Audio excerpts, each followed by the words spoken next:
దానివల్ల మాకు ఎక్కువ బర్డెన్ అయిపోతుందని చెప్పి రిపీటెడ్గా నెంబర్ ఆఫ్ లెటర్స్ రాస్తుంది. అయినా కూడా ఈ ప్రభుత్వం ఎంత కూడా వాళ్ళలో చలనం లేదు. రీసెంట్గా మనం చూసాము, ఒకసారి డిస్ప్లే చేయమ్మా. ఈ లెటరు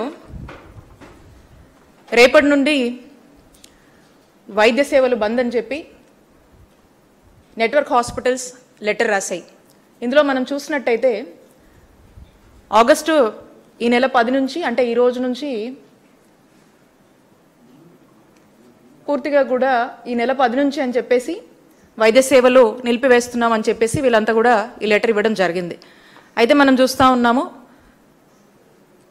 ఇక్కడ ఏడాది కాలంగా మేము పడుతున్న ఆర్థిక ఇబ్బందులను ప్రజలంతా అర్థం చేసుకుంటారని భావిస్తున్నాం. ఇంతకాలం మీకు సేవ చేశాం. ఈ కష్టకాలంలో మాకు అండగా నిలవాలని ప్రజల్ని కోరుకుంటున్నాం. ఇక్కడ మనకు స్పష్టంగా అర్థమవుతుంది, ఏడాది కాలంగా మేము పడుతున్న ఆర్థిక ఇబ్బందులను ప్రజలంతా అర్థం చేసుకుంటారని భావిస్తున్నాం అంటున్నారు. మా హాస్పిటల్స్ కూడా మనం చూసినట్టయితే ఈ సంవత్సర కాలంగా ఆశాస్ అయితే నియర్లీ 20 times అనేక రిప్రజెంటేషన్స్ ఇవ్వడం జరిగింది.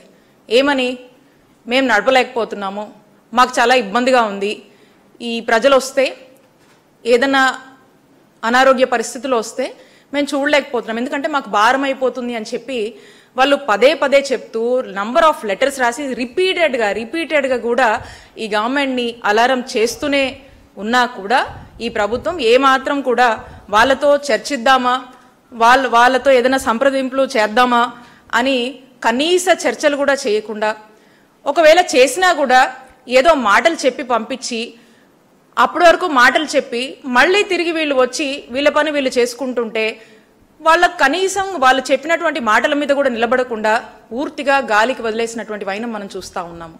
కాబట్టి ఇక నిరుత్సాహపడి పడి పడి ఇక ఏదైతే ఈ బకాయిలు పేరుకుపోయి ఇక మా వల్ల కాదు అని చెప్పి దేశంలో ఎక్కడ ఏ రాష్ట్రంలో కూడా ఆరోగ్యశ్రీ సేవలు నిలిపివేయలేదు. మొట్టమొదటిసారి మన ఆంధ్రప్రదేశ్ రాష్ట్రంలో కూటమి ప్రభుత్వంలోనే మనం చూస్తూ ఉన్నాము. దీని అర్థం పూర్తిగా వైద్య ఆరోగ్య రంగం కూటమి ప్రభుత్వం వచ్చాక ఫెయిల్ అయింది